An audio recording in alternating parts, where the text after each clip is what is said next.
Okay, I think I am live on both. Let me have a look at YouTube quickly.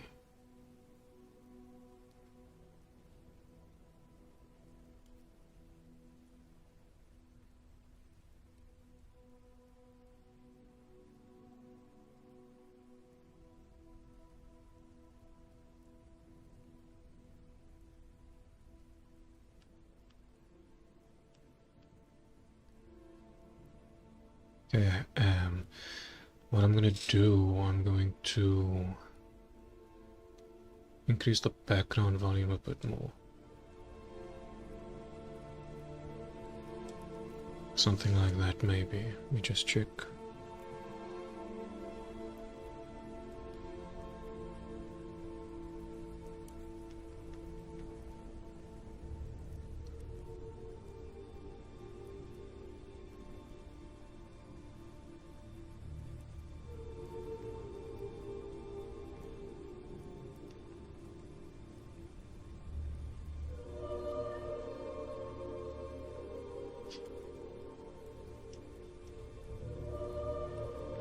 One, two, 1, 2.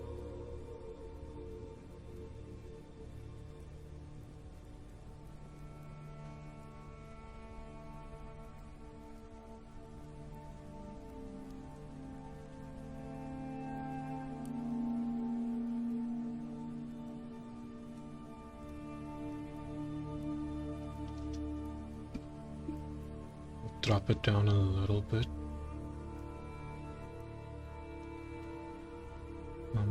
Something like that. That would probably be on the better side of things. So what I'm gonna do, guess I can stay where I am right now. What I'll also do is let me open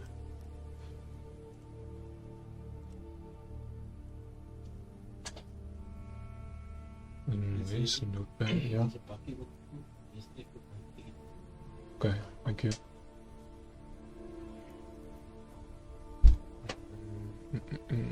Notepad. Notepad.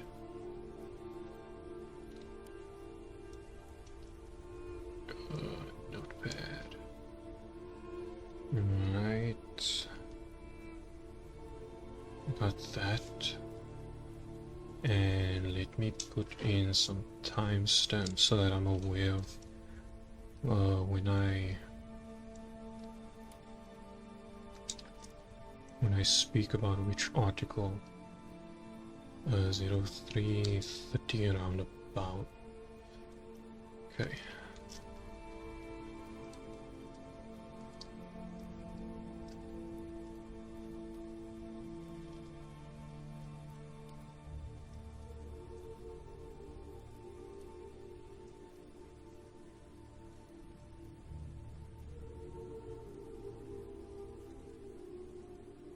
Alright.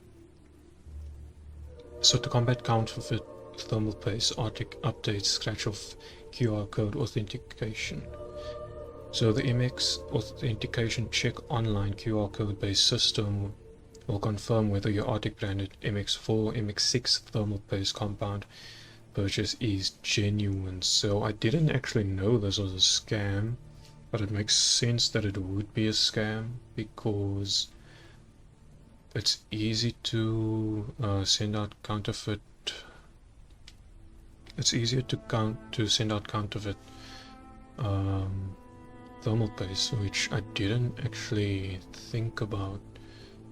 Let me take this down a little bit, just a little bit more. Should be fine like that. I wasn't entirely aware of counterfeit thermal paste being a thing, but it's interesting to see something like this take root.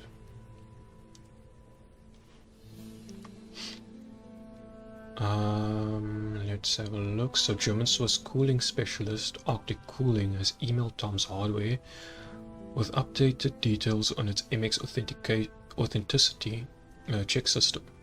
The QR code based system ensures customers that they can enjoy safety with genuine Arctic quality. The company confirmed that the program is in response to counterfeit paste. So obviously this is only something that's happening because the MX4 and MX6 has probably been having a surge in counterfeit thermal paste being sent out to consumers. I haven't seen any reports that point to that, but it's a good thing that they are doing, that they are actually giving customers a tool that allows them to determine whether or not the thermal paste they purchased was actually authentic and not some counterfeit that they were receiving. And at the same time, it also points out to whichever retailer is distributing their thermal paste that the retailer isn't really putting in too many checks to see which is authentic and which isn't. But you can also determine that down to the shipping companies that ship to retailers and e-tailers respectively. Because if you are receiving if you are having an intake of stock, you need to, for one, do your stock taking obviously, but at the same time you need to validate your stock taking to ensure that the stock that you have is the real stock and not some counterfeit.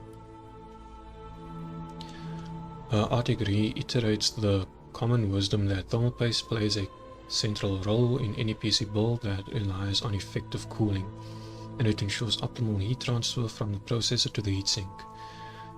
We have extensive articles testing individual new thermal paste, compounds, pads, and our bumper roundup of over 50 paste tested and ranked, updated earlier this year. Arctic MX paste has rubbed shoulders with the best and might be the nearest we have to an industry standard, as all Tom's hardware CPU testing is performed with a blob of MX4 betwixt a IHS and cooler block. Our email from Arctic mentions that counterfeits are becoming increasingly prevalent, which seems to be why the new product verification system has been introduced. So there's a seal, it's a scratch seal, and you scan the code and then it will take you to an authentication website to determine whether or not what you have is actually correct, the correct product. So how does it work? Well, Arctic has a live MX authenticity check site already, so you can go and see for yourself in brief when you receive a new thermal paste from Arctic or one of the many retailers that carry these compounds. You first check the seal, scratch it to reveal a QR code, scan it with your mobile, and then verify it online. According to Arctic, the whole process takes just a few seconds. After you're done, you will know if your paste is genuine Arctic gloop or a dastardly doppelganger dupe. While the program has been around for a while, the new 4-step graphic seen above is a new feature to make the verification process more readily apparent to customers. This is the first time I'm seeing something like this, if I'm being completely honest. I've never seen a thermal paste company do that to indicate whether or not the thermal paste that you have is genuine or not. It's interesting to see, and it doesn't take much time because this is just part of the packaging itself by the looks of it. Now what I would say is that if this is on the outside packaging, there's no real guarantee that whatever's inside wasn't tampered with, because there's a chance they can still use the Arctic packaging, but inside they have a different thermal paste. So I think they should be on the tubes themselves. You can put them on the top of this syringe if you really need to, because if you're worried about it not being scannable on the side where it's going to curve, then and just put it here on top. It can be nice and small. Smartphones have good enough cameras to observe that. However, while this is a good thing to see, I do still wonder if it's in the outside packaging. That would be my only concern about it, because if it's on the outside packaging, then there's no real confirmation of what's inside being genuine. You can guarantee, yes, what you're getting is supposedly the guaranteed Arctic thermal paste, but what's inside, it can have the same packaging of the syringe, but if the syringe itself doesn't have a authentication QR code, then I think you are leaving a gap in your authentication process that can be taken advantage of. Use Arctic paste tube in your spares or genuine Mini-PC enthusiast will already have a tube or two of thermal paste in the toolboxes, tool bags or drawers. We have reported tests showing 20-year-old paste and ancient syringe of Arctic cooling silicone paste. It is still useful despite being left in the rearview mirror by the last formulations, but without a new QR code system in place, there doesn't seem to be a way to confirm that the Arctic paste is genuine unless you bought it directly from the company. I would still suggest, like, keep your thermal paste upwards of 10 years old and try to replace it. And also stop counterfeit companies from putting the QR code on their products. That is also probably just a serial number. Each is unique, issued only by Arctic. So the serial number will be connected to that. It's almost the same as the batch number. That will probably be connected to the QR code, and it will probably also help with any recall processes that they need to undertake. Or you can just scan the code and you'll have all the information ready for you, is what I'm going to assume. But yeah, my only concern is the QR code on the tubes, because everything in the article is not pointing towards the QR code being on the tubes, but more on the packaging, if the picture is to be believed, because this looks like a little box that the tube of thermal paste will go into. Alright.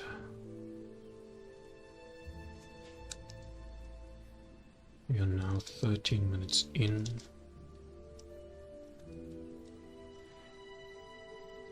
Alright.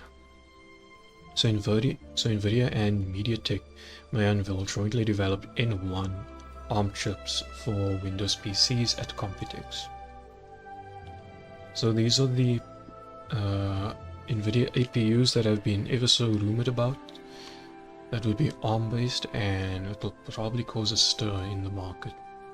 Nvidia and MediaTek are expected to introduce their jointly developed ARM based processors for PCs at Computex 2025. According to Computex, the upcoming chips N1X and N1 are aimed at desktops and laptops and mark Nvidia's deeper entry into Windows on ARM ecosystem. However, retail availability may be delayed until 2026 due to unresolved technical hurdles, reports highs citing semi-accurate. CEOs on both companies are scheduled to deliver back-to-back presentations at the Computex trade show in Taipei, Taiwan, on May 19th and May 20th. One likely announcement is a new family of processors combining MediaTek's ARM-based CPU and Nvidia's Blackwell GPU. The collaborative products will rely on the company's technologies to build the GB10 platform for compact AI workstations. Through its partnership with MediaTek, Nvidia hopes to address markets that are currently served by AMD's APUs with high-performance Radeon graphics, as well as ARM-based Snapdragon X processors. Nvidia's discrete Blackwell GPUs promise to offer higher performance and better compatibility with games than AMD's Radeon and Qualcomm's Adreno. So without any doubt, it will attract the attention of gamers to a degree, but probably not to the same degree, because ARM-based laptops are more so a business laptop venture that businesses and some professionals would look into to purchase. According to early reports, the N1X and N1 processors are expected to feature up to 10 Cortex X925 high-performance cores and up to 10 Cortex A725 cores, though less powerful CPU configurations will likely be introduced to address markets currently underserved by Qualcomm and its Snapdragon X processors, as well as AMD's Ryzen APUs with built-in Radeon graphics processors. To support the production of an unknown high-volume product, MediaTek has reportedly secured a large amount of packaging capacity for flip-chip ball grid array, which implies their use in PCs rather than mobile devices. According to Digitimes, this capacity reservation occurred around the end of 2024 and was unusually large. However, it remains unclear if the packaging timeline aligns with the initial production of the processors jointly designed by the MediaTek and Nvidia. Despite the enthusiasm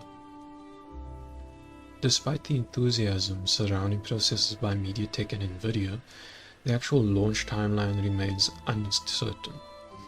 Multiple sources reported that development issues could significantly postpone the commercial rollout of the systems based on the new processors. Some projections suggest that these delays would push the release into 2026, but for now there's no confirmation on these rumors. Also, the risk of pushing the launch date too far ahead would lead the Nvidia and MediaTek CPUs down the same path that Bulldozer went down, where it had its delays. I'm not completely knowledgeable on that era, but the delays that Bulldozer had as an architecture led it to underperform for the time that it was released. But if it was to release on time, it would have had appropriate performance for the time period. I wonder why Nvidia didn't just do this all on its own. However, I guess if MediaTek is going to shoulder most of Windows support burden, then that would make sense. One of the reasons is probably because Nvidia doesn't have the teams to work on the CPU space themselves. What they can do is the GPU side of the CPU and build and integrate a GPU into the CPU, but outside of that they don't have much knowledge in the CPU space, because it's not apples to apples comparing a GPU architecture to a CPU architecture. The philosophies are different to one another. Also, Nvidia doesn't delve into ARM from what I know.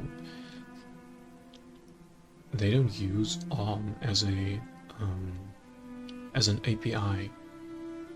So something like MediaTek would probably be a better suit for an ARM-based CPU, unless they were to do an x64, but that would be paying royalties to, I think AMD is the owner of x64, I think it's x86 that it's called.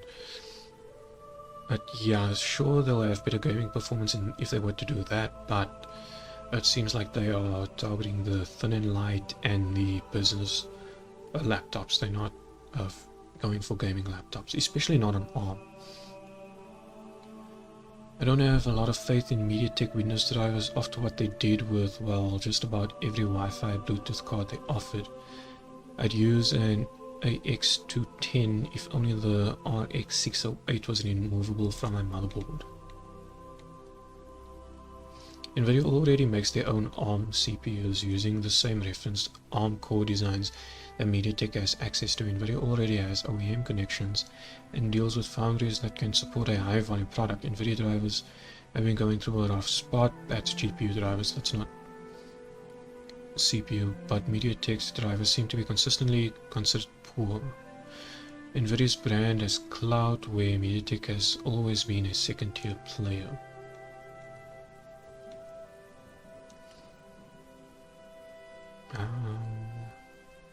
I don't think there are any Nvidia ARM CPUs.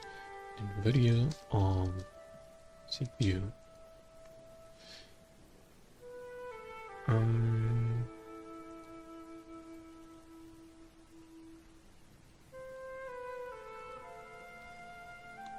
So they do have something.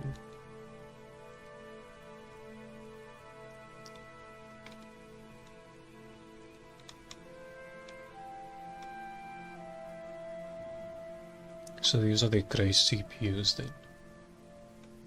So they do have ARM based, but they probably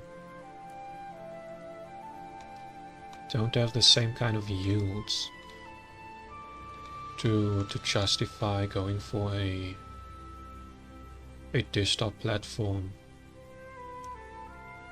That's interesting to see. And now 21 minutes and 30 seconds.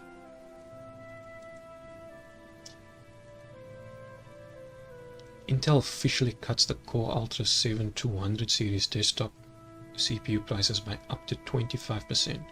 So there was an article of a discount. I think it was like around $100 cheaper than the MSRP, but there was no confirmation that it would be a permanent thing. On Tuesday, Intel notified Tom's Hardware that it had officially cut the suggested retail price of its boxed Core Ultra 7 200 series processors for desktop by around $100. It is common for CPU developers to cut the prices of their products, but it's uncommon for companies like Intel to formally confirm such a move. However, there is a small catch. Since we are dealing with SRPs, actual prices may vary. Effective immediately, Intel's Core Ultra 7 processor 265K has a suggested retail price of $299, previously $399, whereas the Core Ultra 7 model 265KF carries an SRP of $284, previously $384. According to Intel, these are SRPs. Actual prices may vary between retailers and markets depending on taxes, tariffs, and other variables that go into the point of sale price. Intel also noted that the suggested price guidance is separate from ongoing bundles, retail promotions, so if you are lucky enough, buyers will still get an Intel Core Ultra 7 200S series processor with a bundled game or professional applications.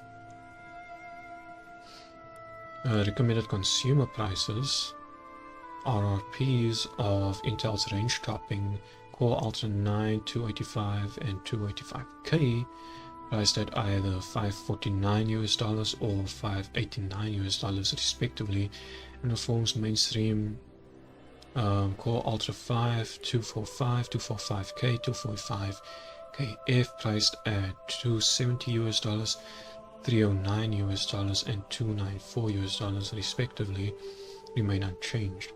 So Intel is probably trying to address a very popular audience with the Intel is probably trying to address a very particular audience with the price cut rather than make the whole Core Ultra 200S series Arrow Lake S lineup more competitive. Meanwhile, there's arguably a thing that Intel must do to sustain its market share, as Arrow Lake S LGA 1851 platform is usually more expensive than previous generation LGA 1700 platform and AMD's AM5 platform. Even Intel itself recently confirmed that sales of its 14th generation Core Raptor Lake processors were booming, whereas sales of its newer Lunar Lake, Arrow Lake, and Meteor Lake CPUs were below expectations. Keeping in mind that the performance of Intel's Raptor Lake CPUs in games is higher compared to the performance of competing Arrow Lake S offerings, it is not surprising that gamers prefer previous gen CPUs or platforms from AMD, which are even faster in many cases.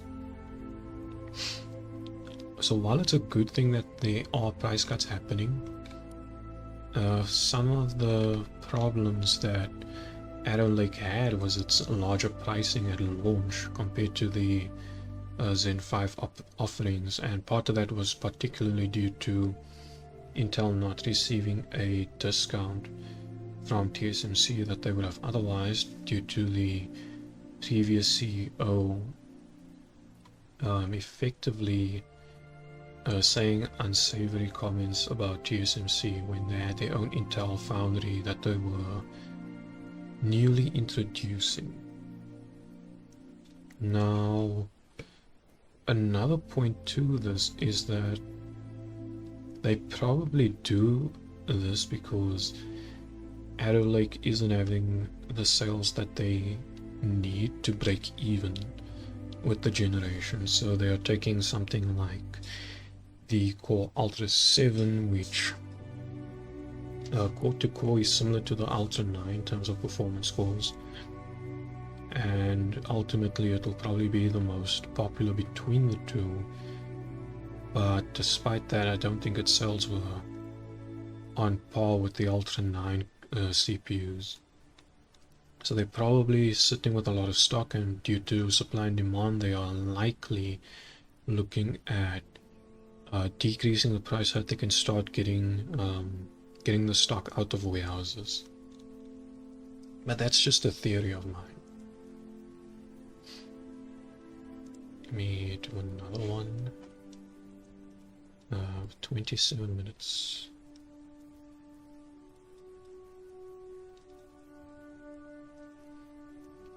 Microsoft will soon allow AI to change your Windows 11 settings. So this is probably with going into Copilot and just typing, set my display brightness to this and this, set my background to this image, and all of that type of stuff.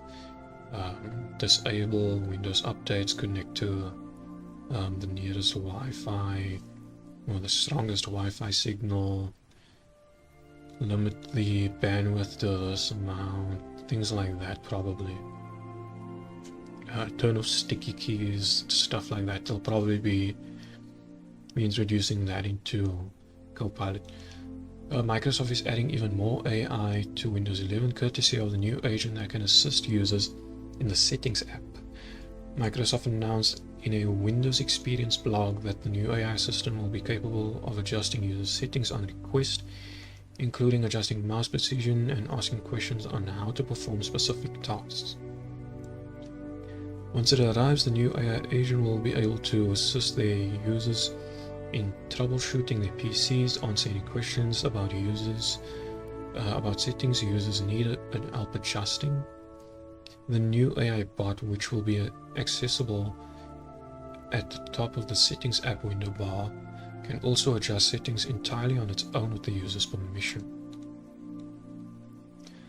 Microsoft's upcoming AI agent will first debut via Windows Insider program for testers using Snapdragon-powered Copilot Plus PCs, but will soon come to Windows Insiders on regular x86-powered systems. Microsoft neglected to share a release date for an official update that will make the AI agent accessible to all Windows 11 users. Microsoft also announced several additional updates to its blog post, some of which are also AI related. Photos app is getting a new dynamic lighting controls on Copilot Plus PCs to assist photo editors. Free light sources can be manipulated in the Photo app, enabling users to adjust the lighting experience of their photos. The snipping tool is also getting an update to adjust the cropping area to frame on-screen content accurately and tightly. The improvement aims to speed up the capture of high-quality crops, with less time needed to fine-tune the image after manually capturing it. The snipping tool also gets a text extractor that allows users to extract text from photos and screenshots, as well as a color picker that can capture the exact color values of anything on the screen. So the text extractor is actually a pretty neat feature to have when you need to convert an image to text, which unfortunately is still a common headache when someone sends you a picture and you need to type it out. I hate doing that. I really do. That's one of the things that I don't miss of college, when I don't have a textbook and I know someone has one, and I ask them to send a pic so that I can make notes, and then they send a pic and it's you can't really use any image to text tools because it's not really the best lighting that they had, and that might still be a limiting factor of the text extractor of the snipping tool. But we'll have to see how the AI works about it. And it's easier to edit what an AI types out than to type out an entire set of paragraphs from a textbook or a picture that's been sent to you of like a couple hundred words. AI is being implemented into File Explorer with AI actions that allow users to interact more deeply with their files. Right-clicking photos, videos, or other file type in File Explorer will open up AI actions to perform on these files, such as summarizing content or editing images. The summarizing feature would be very interesting to see, especially with those like 100-page documents or 100 slideshows. That would be a huge feature to just summarize things. And yep, you could have probably went through the entire slideshow of 100 slides, 130 slides, or something ridiculous like that. But you're not going to remember everything, so it's good to have some form of a summary, and if the AI can accurately do that, then that would be a good feature to have. Copilot itself is also getting a big update in the future, dubbed Copilot Vision, that will enable users to share browsers and app windows with Copilot. This will give Copilot more capability to help users solve problems or provide assistance in websites or applications by giving Copilot full eyes on the physical app itself for analysis. This is also a good feature to have. However, in a education setup, there has to be a way to limit the usage of Copilot, or a way to detect that it's being used for any virtual examinations that it might occur. And that's the end of this article. Putting AI on non-Copilot PCs seems stupid, given the point of needing an NPU was because it's basically useless without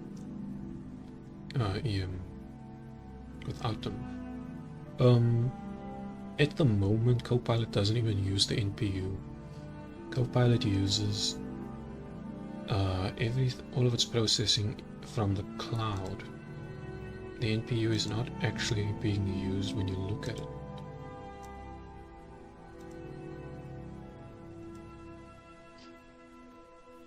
I'm having another look. GPUs can execute models. I don't know how well they will work on older iGPUs, but an NPU is not required.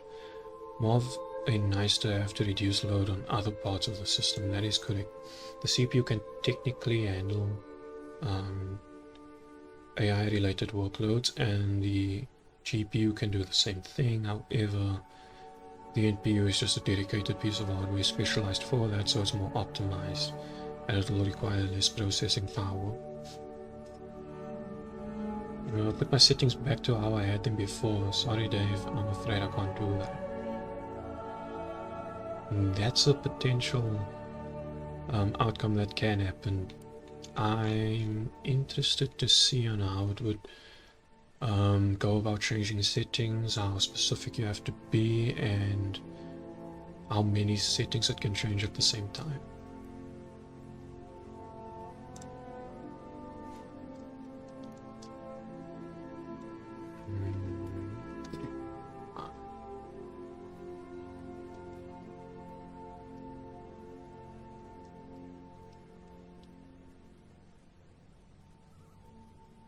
Right.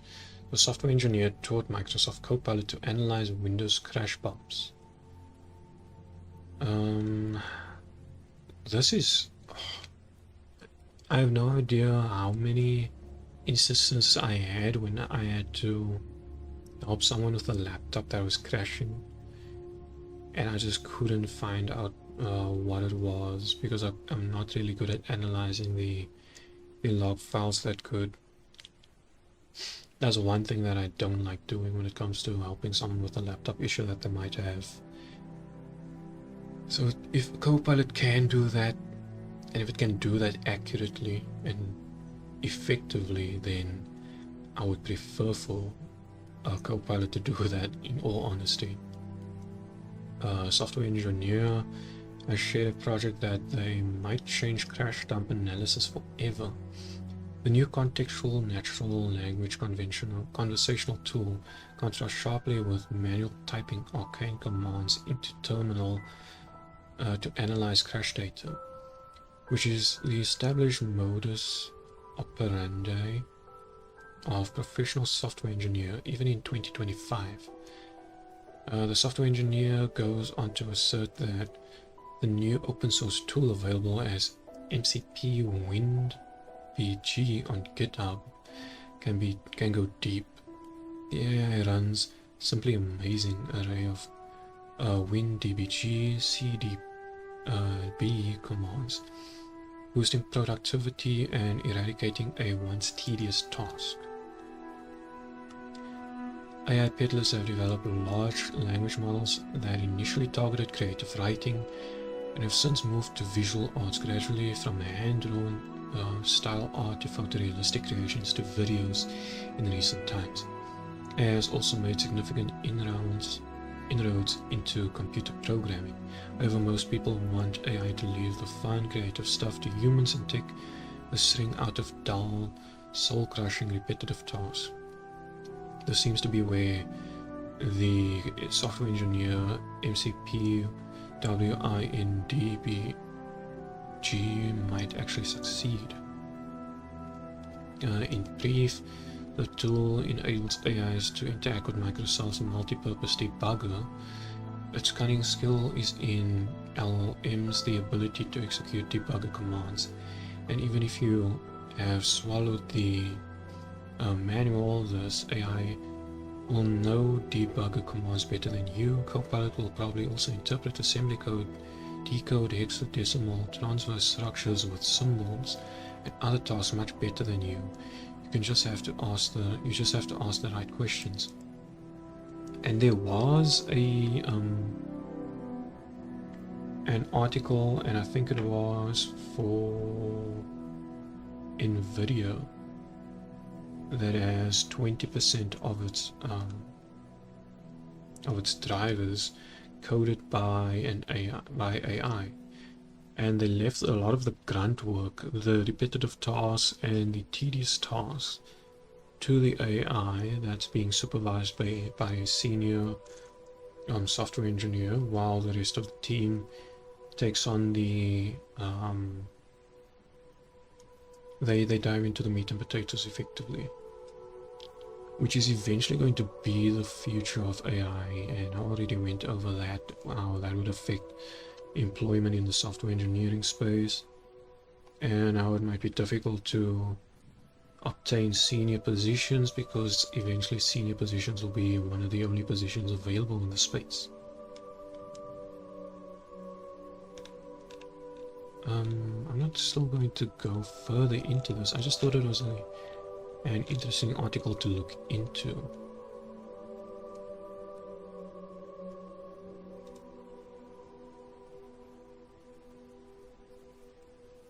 Let's go over here.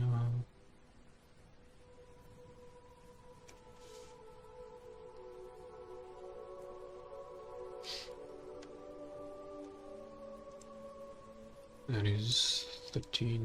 I'm gonna go with 40.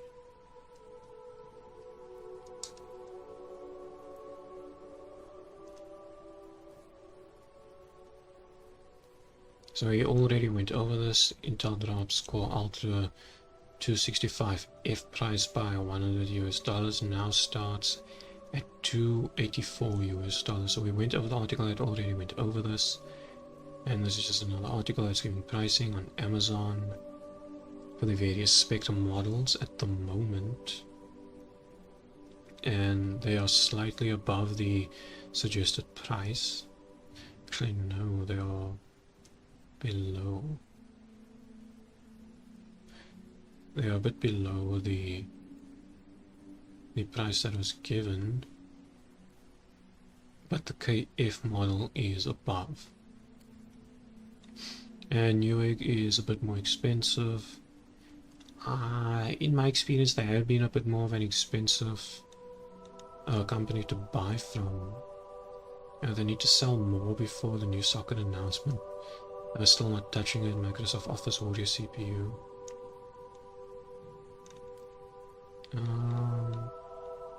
Performance-wise, this price finally makes sense. Now that AMD has ST performance crown, I hope Intel will lean into their MT performance per dollar advantage. Performance per dollar is not a it's not a purchasing metric that you should use. It is a good progression, a comparison to make between CPUs, between companies, and between generations, but it should never be a purchasing metric that's utilized in any form of a review or any form of commentary that someone provides to a product.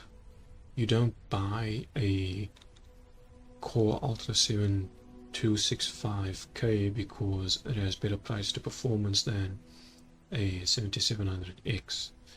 You buy it because it performs better than the 7700X, and that is one of the only reasons that you would purchase for that. You would always set your budget. So let's say your budget is $300 US, right? And just for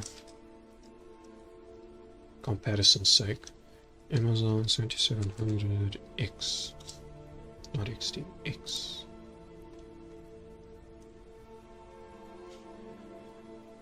Amazon 7700X.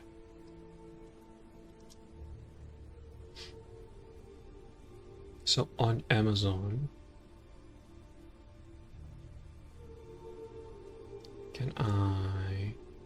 this is the South African website.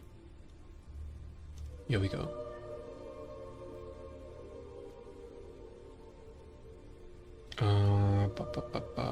They are not showing any options with just the CPU.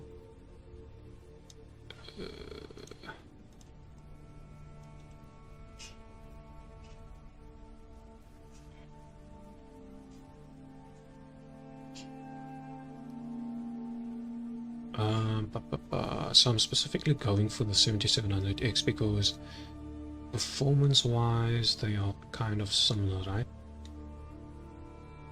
Okay. So discounts aside, this thing is $400 US, right? At least from this purchase. The 7800X3 is $450, 7700 is $330. And I don't see any other CPUs to use comparison. And I'm not going to go with the 9700X because, quite frankly, it is a better performer than the. I think it's a better performer to the 265K. But to go for a cheaper option, let's do that. We'll take the cheaper option, and this is just to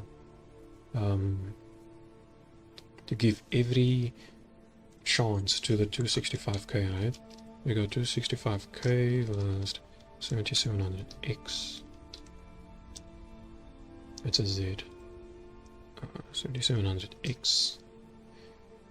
In Tech Power up there, that review, CPU user benchmarks, and this is probably going to be in favor of Intel. Let's have a look.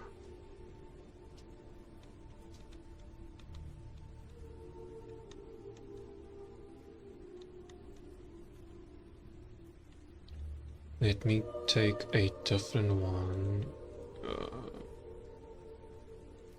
we can go to the Gamers Nexus website and we can have a look at the graphs that they have available.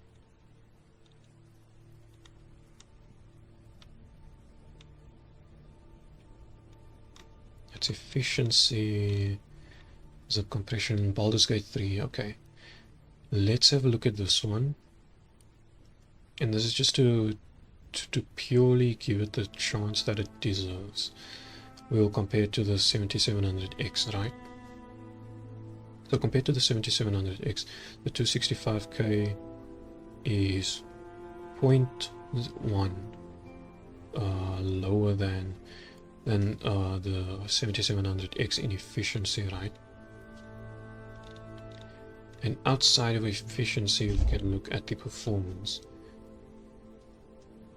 That they are similar power drawing CPUs, so we can eliminate a performance difference because of the one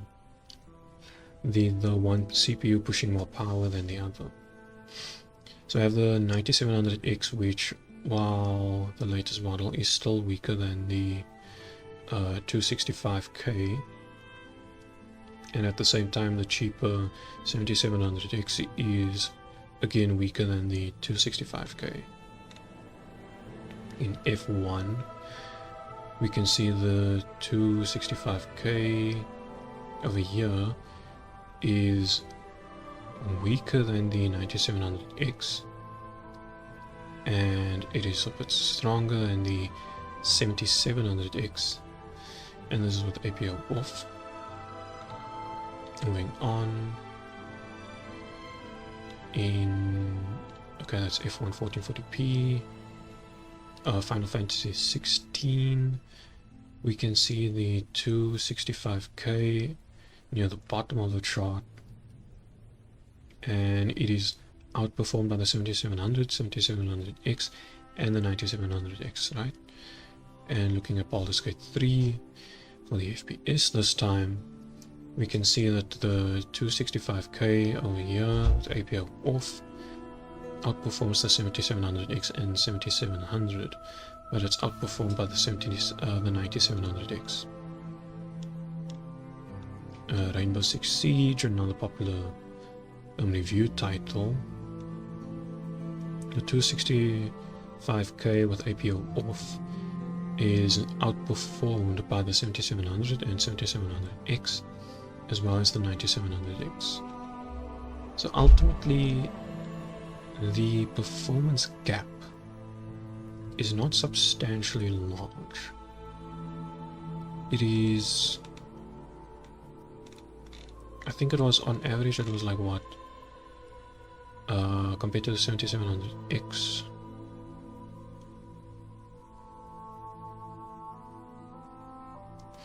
the 7900X is a little more at 8%.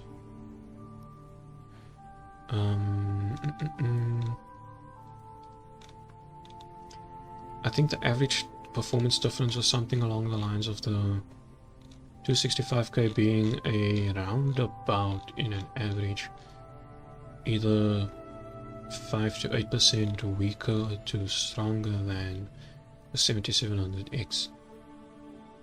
Now there are considerations to take into account when looking at the 265K, and that would specifically be the platform. So the current motherboards of Arrow Lake will likely not be used in the future.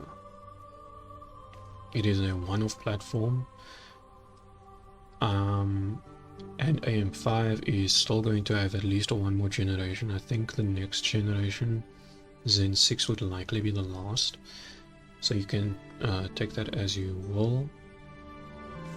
If it is to have the same lifespan of AM4 and have 3 generations, just like AM4 had 3 generations, then it would only end on Zen 6. Maybe it will end on Zen 7, but I don't think it will go beyond Zen 7 on AM5. So you can keep that in mind, and you probably won't have to upgrade your CPU within 4 years. So you should consider that if your next upgrade will be a platform upgrade that you are willing to make, then the Core Ultra 7 would be a decent CPU to get. If you can get it for cheaper than the 7700X and the motherboard's cheaper than what you'll get for the AM5 motherboard. DDR5 is DDR5 at the end of the day. There's not much you can do about that. But if you can get that combined deal for cheaper than AMD, then I don't see an issue with going with the 265K. And at the end of the day, if you play at 1440p and 4K, you're not going to see the difference. The ROG Ally 2 gaming handhelds leak up to AMD Ryzen Z2 Extreme and 64 gigabytes of memory. I don't see why it would need 64 gigabytes of memory. I think 32 gigabytes is more than enough for a handheld, especially a low power handheld. So the company will launch 2 models of the ROG Ally 2, which is officially named this way in documentation. As stated, there are 2 models, a black version and a white version. Apparently the black version has a small difference. If you look closely, you'll notice a button that either doesn't appear on the logo or is used for a different purpose on the white model. That button is the Xbox button. News from 91 Mobiles, which discovered entries for the device at an Indonesian certificate office, linked them to the US FCC listing. They found that 2 models are in development. I see a 35 watt CPU variant and a 20 watt CPU variant. Outside of that, the serial number is a bit, not serial number, but the model number is different as well. The battery is a 60 watt hour battery. The battery on this one is, I don't think it's stated.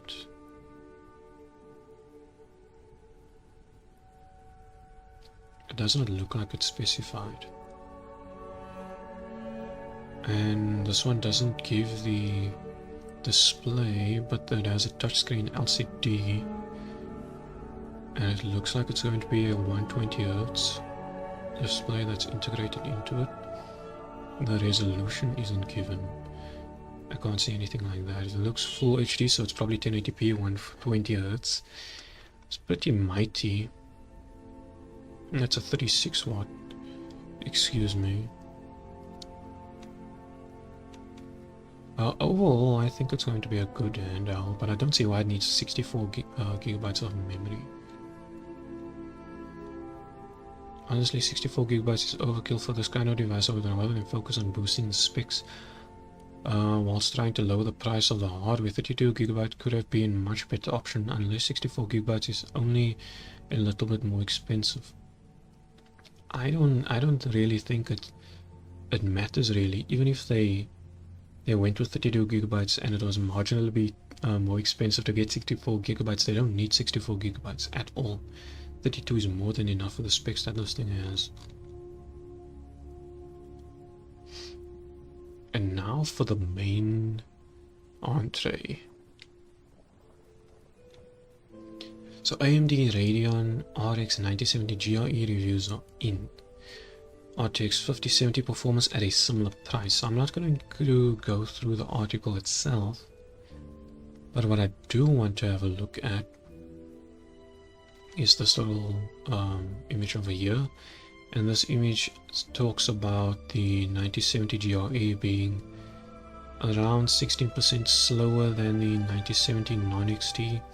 Compared to the 5070, it's like 4.5% weaker. Compared to the 5060 Ti, it is 27.6% more powerful, and compared to the 7900 GRE, it is basically the same performance. Now obviously ray tracing will have more performance, and it also has FSR4 available to it when FSR4 is eventually introduced to more titles. And looking at the numbers that we have available to us, and this is In 1440p, highest quality, ray tracing is turned off, frame generation is off, the unities and FPS that they're using. This is all rasterized testing, so that means probably no upscaling. I'll trust them on that one.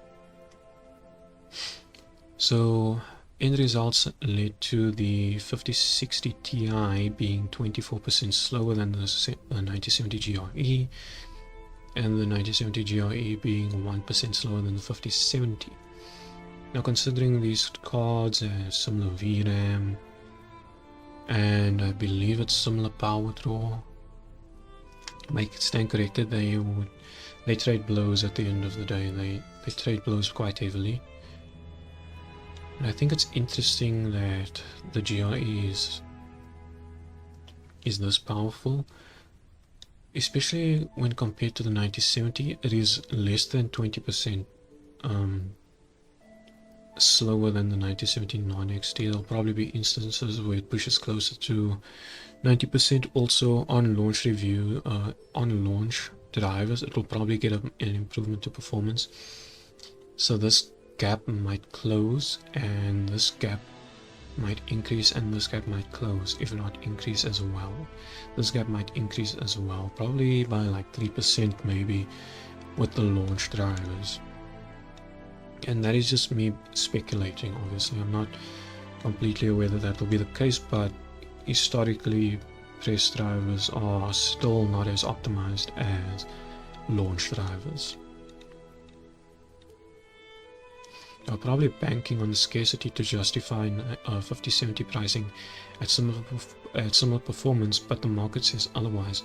With 5070 sitting on shelves, forcing reduced MSRP, that's probably going to end up the same as the 5070, if not worse, because of lesser feature set. That is correct, because FSR4, while it is competitive with DLSS 4, it is still not. It does not have as wide of an array of games as DLSS 4, and the Blackwell GPUs support DLSS 3, they just support DLSS 2 as well. So whatever games I have DLSS, and these cards will have not only a better version than the software FSR that AMD still has, that's not being replaced by FSR 4, but they also have a wider feature set, with DLSS 4 being more adopted than FSR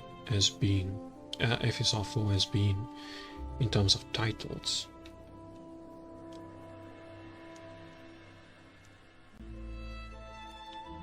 ASUS 64 adds support for Radeon RX 7300 RDNA3 GPU. So this one I'm more so curious than anything else, because there have been rumors of a 7500 XT, I believe, and a 7400 X, not X, just a standard 7400. Nearly 2 years ago, first rumors began circulating that AMD might launch an entry-level graphics card based on RDNA3 architecture.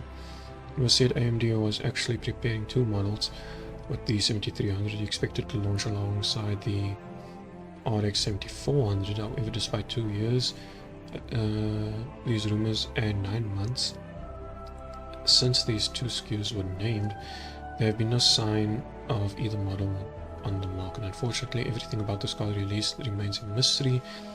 If the model does exist, it could be an OEM card. This means it could show up in some obscure pre-built systems we have never encountered before. It might also be a special version of a repurposed mobile chip intended for desktop market. However, ASUS 64 does not provide any details in this case. So specs about the 7400 is that it has less than 2048, obviously. It probably has less than 8 GB of VRAM. The speed of the VRAM is not determined. The TDP is expected to be less than 150 watts, so there's really no specs in general. These are all speculated specs. And this is people talking about the potential TDP that it might have. I'm going to assume that something as weak as the 7400 would be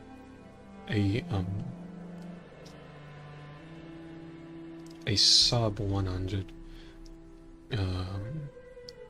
TDP, TBP, excuse me, because it will probably have no power connected to it. It will just draw power from the PCIe Express slot itself instead of from an external power cable. Same thing with the 7300. This one is a bit of an interesting one that I wanted to look at the prices. Oof. But Beelink unveils the GTR9 Pro AI Mini-PC powered by the Ryzen AI MAX Plus 395. So this thing is priced at $1,800 US. That is massive. If you look at it, it looks clean from the sides. If this is the top, this top is, I don't know why there's a USB-C connector on top of it, but I don't like that. This needs to change here. This is actually the top of it, which in all honesty I can search this and just have a look like this.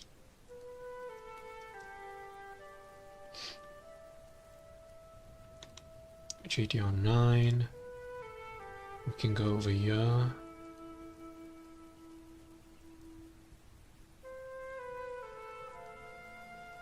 And I do not see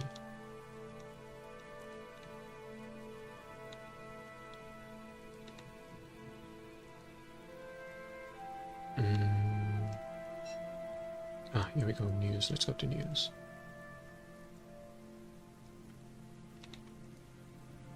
Looking at the news that they have,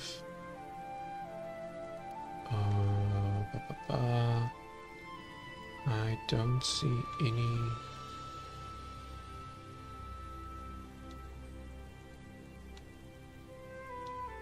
I don't see any news.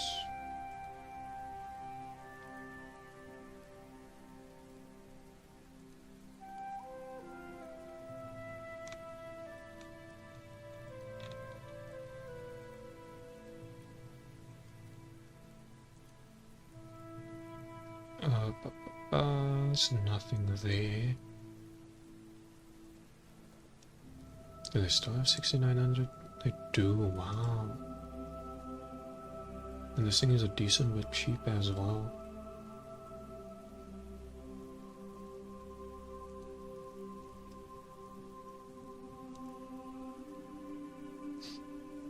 Oh wow, there's a built-in PSU that is. Ooh. I never liked that. Not gonna lie. I never did like that part.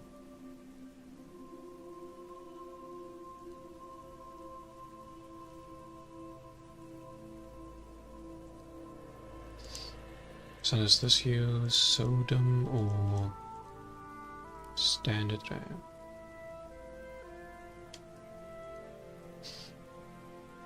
This looks like SODIMM. SODIMM DDR5. There's a built-in 84 watt power supply unit. Yeah, no.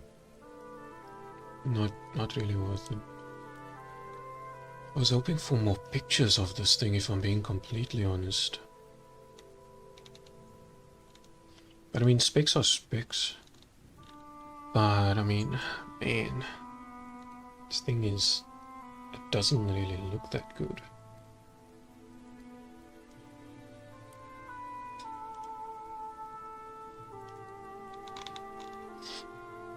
In any case,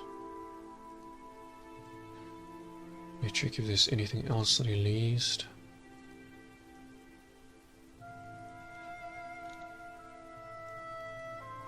Take a look at this, and while I'm not going to cover these now, I will cover them later today.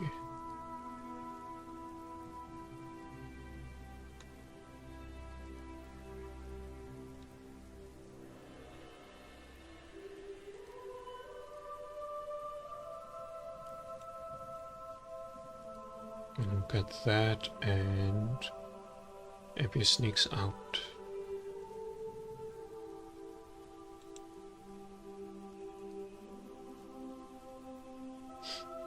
Right. So I'll cover these 3 articles later today. I'm going to take a break, and then in the next 2 hours I'll stream again. I hope you guys enjoyed, and I'll catch you guys in the next